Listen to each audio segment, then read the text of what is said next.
Buenos días. Reciban un cordial saludo de quien les habla, Daniela Estefanía Toledo Herrera, estudiante de Básica 4.1 de la Universidad Estatal Península de Santa Elena, de la Facultad de Ciencias de la Educación e Idiomas. Vamos a ver sobre la asignatura Organización y Planificación Escolar a cargo de la doctora Gisela Paula Chica. Tenemos la organización y planificación escolar, el rol de la planificación y la gestión. Tenemos, ¿qué es la organización escolar? Esta es un ámbito de estudio específico que trata de dar las respuestas a los problemas educativos, a las actividades y procesos que tienen lugar dentro de estos centros educativos. Asimismo tenemos que Moreno en 1978 nos dice que haciendo un análisis sistemático la describe como la disciplina pedagógica que tiene por objeto el estudio de la realidad compleja de la escuela. En sus consideraciones teóricas, estático-analítica, dinámico-sintética, progresiva y proyectiva, para establecer un orden en dicha realidad, un orden al servicio de la educación integral de los escolares. Vamos a ver el objeto de la organización escolar. El objetivo fundamental de la organización escolar es la educación de los escolares a través del proceso instructivo, con una correcta adecuación de los distintos elementos que integren el centro. Según García Oz, en 1975, nos dice que el objeto de la organización escolar es el estudio de cada uno de los elementos que constituyen la escuela y las relaciones entre sí. Entonces, con ambos conceptos podemos decir que el objeto de la organización escolar es que a través de él, la organización escolar tengan un estudio de cada uno de los elementos que constituyen a la escuela.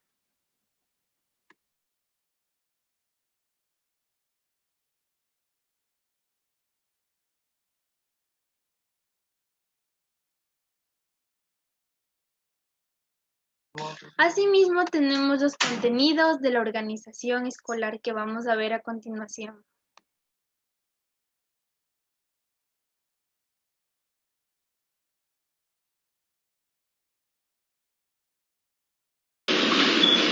Contenidos de la organización escolar. Los elementos materiales. Estos son esencialmente el espacio, tales como las aulas, y los recursos. Los elementos personales son el profesorado, el alumnado, la familia y el personal administrativo y de servicios. Los elementos funcionales y formales. Estos son el servicio escolar, la planificación, el equipo de trabajo que se encarga de armar el PI, el PCI y el PCA. Los docentes encargados del área deportiva, social y cultural. Los órganos de gobierno y participación, los cuales son el presidente, vicepresidente, secretario y tesorero. Los elementos auxiliares y complementarios.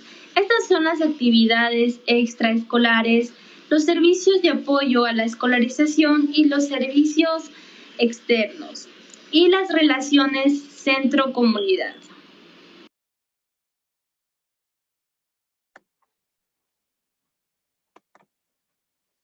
Luego de haber escuchado cuáles son los contenidos de la organización escolar, nos vamos para ver qué es planificación. Vamos a ver el concepto de planificación. Planeación o planeamiento. Es una función administrativa que comprende el análisis de la situación, el establecimiento de objetivos, la formulación de estrategias que permitan alcanzar dichos objetivos y el desarrollo de planes de acción que señalen cómo implementar dichas estrategias. Dicho esto, la planificación analiza dónde estamos, establece dónde queremos ir y señala qué vamos a hacer para llegar ahí y cómo lo vamos a hacer. Recordemos que como futuros docentes, la planificación es de nuestro diario vivir y nos dirá los objetivos de dónde queremos llegar con nuestros estudiantes, cómo vamos a hacer para llegar a ese objetivo.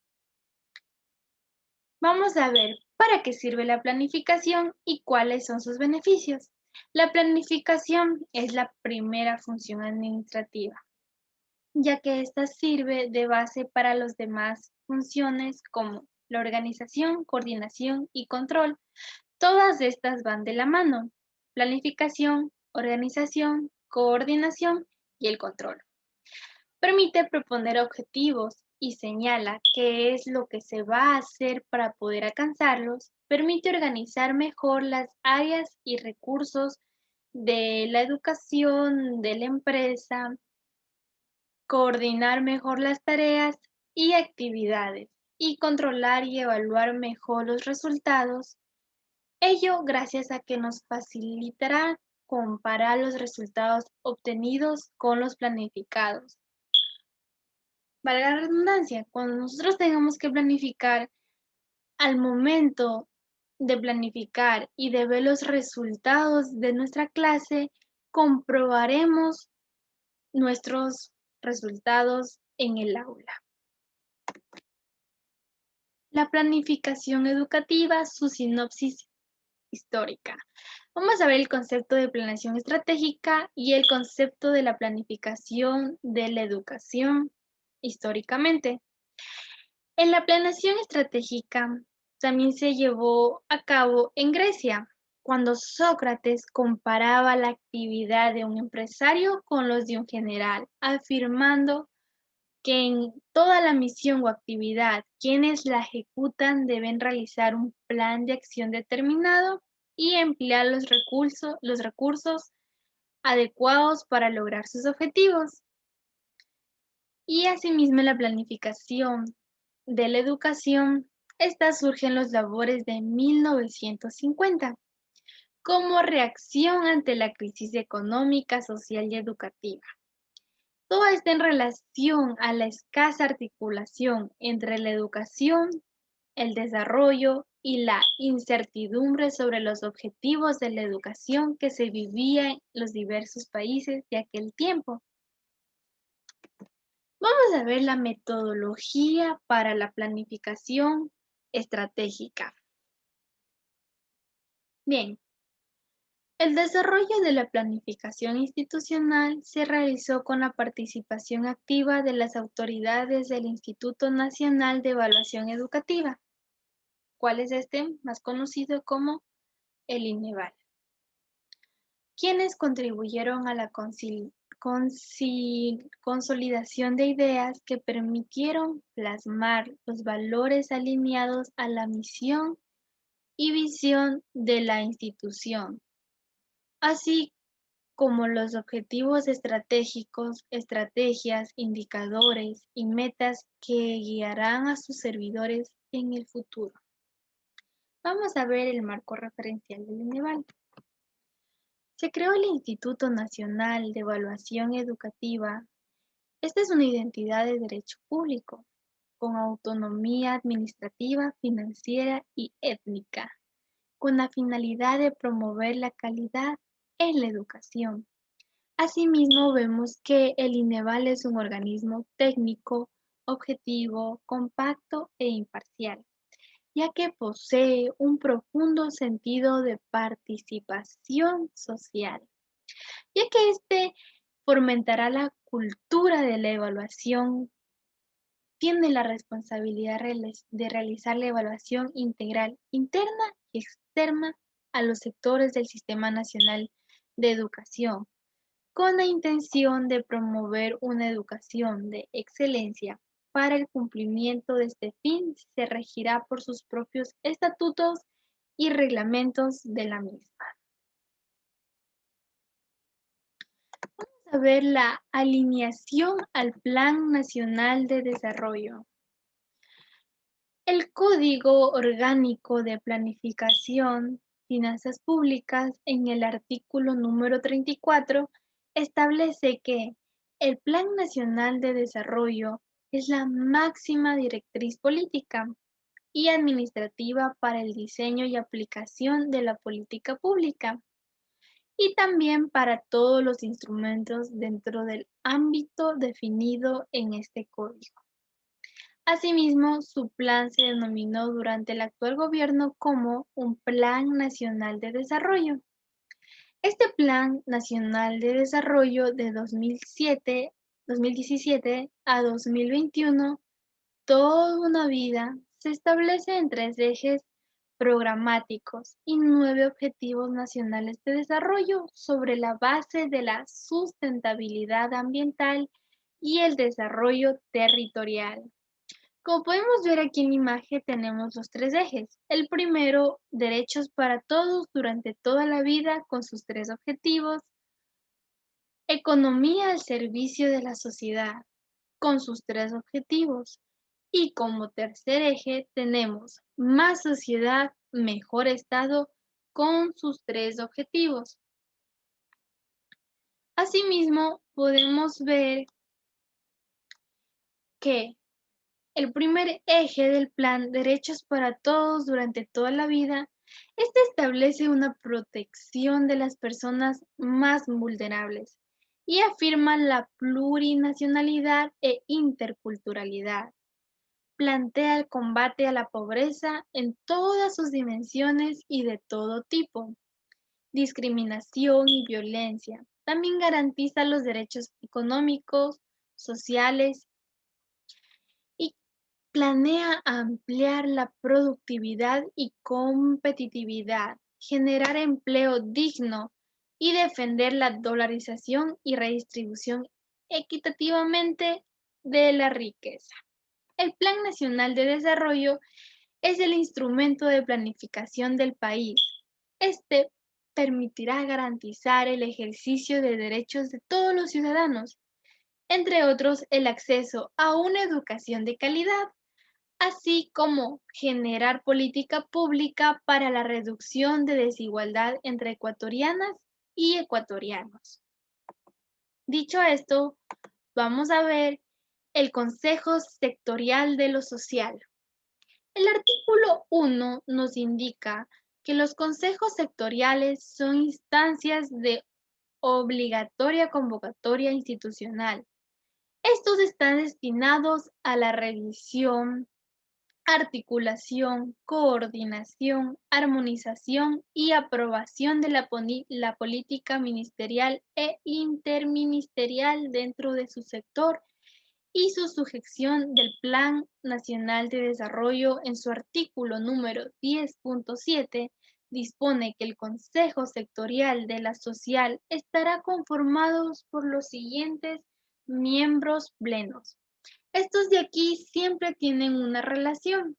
Tanto el titular de la Secretaría de la Educación Superior, Ciencia, Tecnología e Innovación, como el titular del Ministerio de Deporte, de Educación, de Inclusión, Economía y lo Social, el de Salud Pública, el de Trabajo, el titular de la Secretaría Técnica del Plan Toda una Vida. Todos estos también tienen unos miembros asociados que son el titular del Ministerio de Desarrollo Urbano y Vivienda, el de la empresa pública Centros de Entrenamiento para el Alto Rendimiento, CRE, el titular empresarial pública Yachay-EP y el titular de la Secretaría Técnica de Drogas.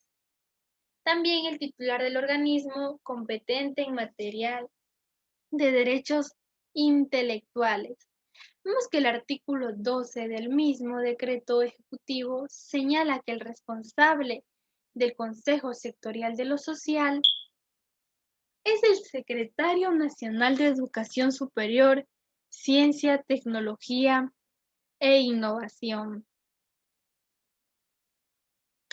Asimismo, existe un relacionamiento interinstitucional. Tanto el INEVAL se relaciona con los planes de colaboración y convenios de cooperación, tanto con las aprobaciones de modificaciones y certificaciones presupuestarias plurianuales de estudios, proyectos y programas de inversión pública. Todas estas tienen una relación entre sí.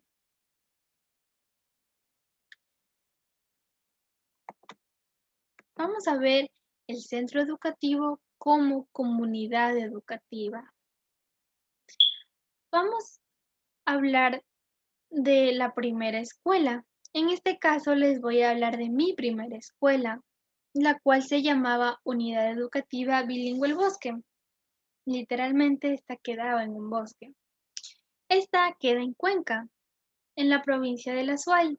Yo estudié ahí desde primero de básica hasta séptimo de básica. Prácticamente tuve una infancia muy bonita, mi vida escolar fue muy hermosa, ya que tengo buenos recuerdos, mis profesores me enseñaron y me dieron una buena formación que hoy en día agradezco mucho, ya que la escuela era muy diferente a las demás. ¿En qué sentido? Este era bilingüe, por tanto teníamos todos los días inglés. Aparte, en la materia de deportes, educación física o como antes la llamaban cultura física, nosotros teníamos 3 veces a la semana. Teníamos en el primer día en la cancha calentamiento y nos hacían hacer juegos. En el segundo día teníamos que hacer algún deporte y en el tercer día nos reuníamos contra otros cursos para hacer olimpiadas en el bosque. Era muy bonito. Aparte de que mi escuela en ese entonces era pagada y éramos muy pocos estudiantes y eso creo que permitía un mejor aprendizaje, me atrevo a decir, ya que me acuerdo que en mi curso éramos 13 personas, cuando estuve en quinto grado éramos 10, cuando pasé a sexto éramos 14, pero nunca pasamos de las 15 personas. En total de toda la escuela habían como unos 150 alumnos, desde primero de básica hasta sexto de bachillerato. Ya en el bachillerato recuerdo que habían pocos estudiantes, como 3, y en curso había hasta 2 estudiantes en el bachillerato. Aparte de que a nosotros siempre nos hacían, por cada y era trimestre, hacían presentar una obra teatral a nuestros padres de familia, en las cuales nos reuníamos de diferentes cursos y yo presenté varias obras teatrales. Aparte también nos enseñaron lo que es la música, me enseñaron a pintar, a tejer. Fue muy bonito y ya cuando yo pasé al colegio, en el colegio fue muy diferente. La escuela tuvo que cerrar lamentablemente, ya que como lo mencioné de que había muy pocos estudiantes y esta era pagada, pues no se podía mantener. Pero siempre tendré buenos recuerdos y recuerdo siempre de mi formación y de grandes profesores que dejaron una enseñanza, una huella en mí, que ayudaron con la formación de la persona que hoy en día soy. Dicho esto, vamos a ver la escuela como un hecho cultural y la escuela como realidad empírica. Vamos a ver, como hecho cultural. El conjunto de normas que definen los saberes a enseñanza y conductas a inculcar, así como una serie correlativa de prácticas construidas en el seno de la institución educativa a lo largo del tiempo. Dimensión histórica, que permite la transmisión de las disciplinas y la incorporación de los comportamientos en la formación de los sujetos. Todo ello en el marco de los procesos de socialización. Y la escuela como realidad empírica. Esta nos dice que se caracteriza básicamente por el hecho de que se basa en estudios, en la observación, en experiencias previas, y esto con el objetivo de poder determinar una situación. Vamos a proseguir con la genealogía de la escuela y cambios experimentados en su organización. Bueno, la perspectiva genealógica como su palabra dice genealógica, esto nos hace entender a como cuando decimos un árbol genealógico, ¿verdad? Desde que todo empieza, los abuelitos, papá, hijos, nietos. Bueno, vamos a ver esta genealogía de la escuela y algunos cambios experimentados que han sucedido en su organización.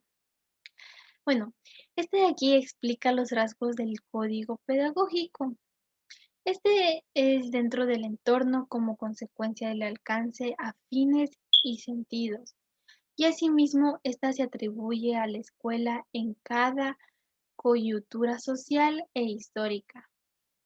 Esta asimismo analiza el objeto de estudio en relación con las nuevas identidades de la infancia, escolarizada en el tipo de intervención de los agentes de producción pedagógica y finalmente hegemonía tecno-burocrática y la expansión en paradigmas pedagógicos. En la sociedad educadora explica, en fin, los movimientos de la mencionada, oficializando de tradiciones reformistas en conciencia de la aparición y el desarrollo de modo de educación tecnocrática de masas. Asimismo, vamos a seguir con la organización y cultura material de la escuela.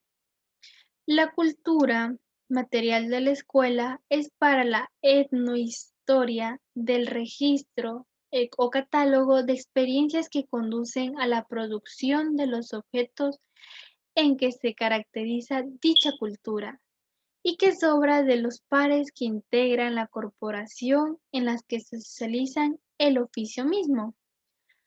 A continuación, vamos a hablar de los espacios, tiempos, orden, disciplina dentro de la escuela.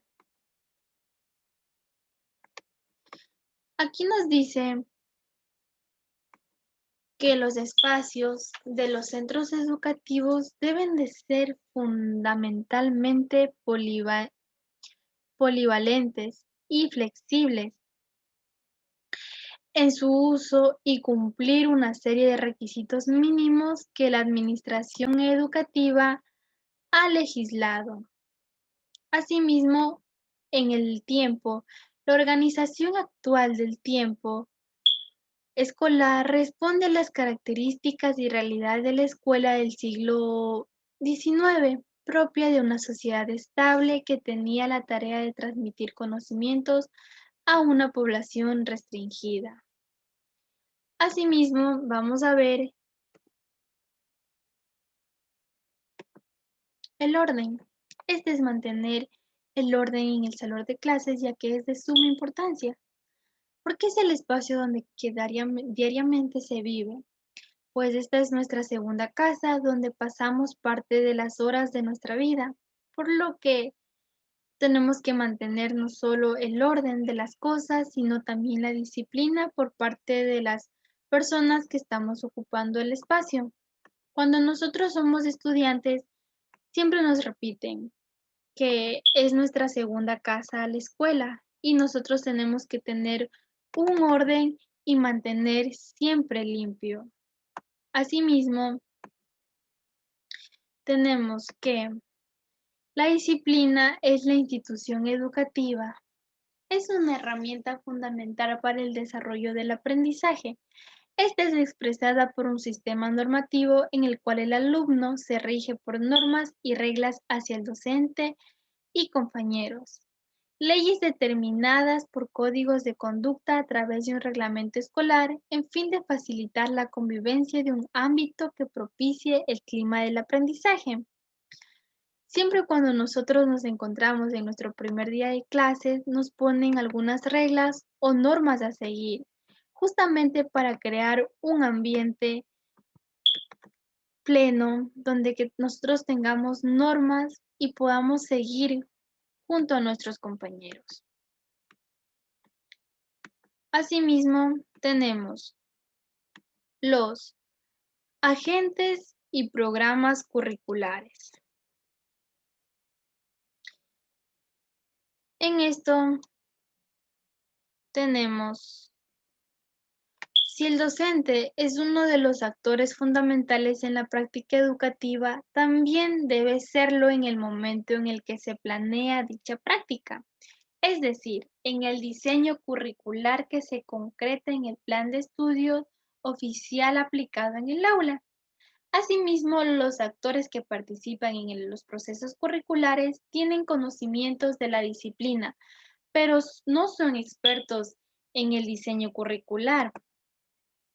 Y la caracterización del currículo, según Sacristán, debe vincular a todas las personas con el fin de lograr una sensibilización frente a las carencias, a las debilidades de las prácticas y a la complejidad de las transformaciones. Caracterizar es un medio pedagógico que permite, por un lado, compartir visiones parecidas de los problemas y programas, intercambiar intereses, circular información y conocimiento selectivo. El contexto sociofamiliar. El contexto familiar, un predictor de desarrollo cognitivo en los primeros años, durante el cual el desarrollo infantil de la vida de un niño o niña, la familia constituye uno de los ámbitos que más influyen en su desarrollo cognitivo, personal, emocional, socioafectivo. Asimismo, la familia, además de ser la transmitora de la herencia genética, representa el primer contexto social. Por lo tanto, el niño o niña se desenvuelve y es el pilar básico de la educación y la socialización. Asimismo, la familia está constituida principalmente por padre, madre, hijos que forman una comunidad basada en un hogar común. Las interrelaciones de sus miembros. Y dentro de la comunidad familiar, los principales educadores son el padre y la madre, que se encargan del bienestar y la salud física, psicológica, de establecer las normas de convivencia, ya que éstas moldean las conductas de los hijos e hijas a través de su experiencia y actuaciones. Tenemos la construcción de la organización escolar como campo de conocimiento, las organizaciones educativas. De acuerdo a Gairin, en 1996 nos dice que organizar instituciones educativas es disponer y relacionar los diferentes elementos de una realidad para conseguir la mejor realización de un proyecto educativo. Haciendo también las instituciones educativas pueden ser vistas en un aspecto bidimensional, el superficial, formal, que se refiere a lo administrativo, legal, y el profundo, dinámico, real, interno, que define la esencia misma de la vida de la institución. Es decir, nos permite advertir los aspectos estructurales, la historia y desarrollo, el clima escolar, el mundo de las relaciones y comunicaciones a su interior. Vamos a ver las bases teóricas para el análisis de la organización escolar.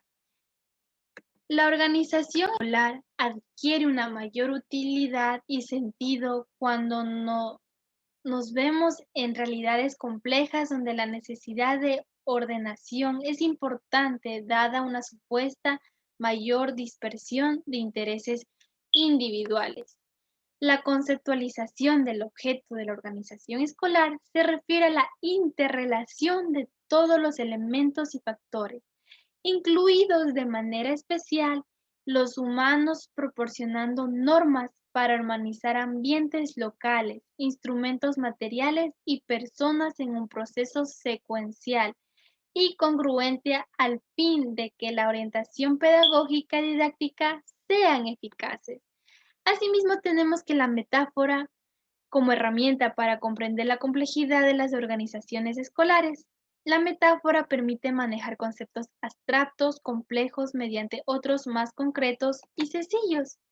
Y también tenemos que la metáfora confiere una estructura y un significado a la realidad, incidiendo en las representaciones internas, La metáfora no solo es una excepción dentro del discurso, sino que forma parte del mismo, como lo pueden formar otras fórmulas lingüísticas y enunciativas, aunque tienen sus propias particulaciones que la hacen esencialmente interesante para el caso concreto de la organización educativa y la dirección escolar. Muchas gracias. Esta ha sido mi intervención del día de hoy.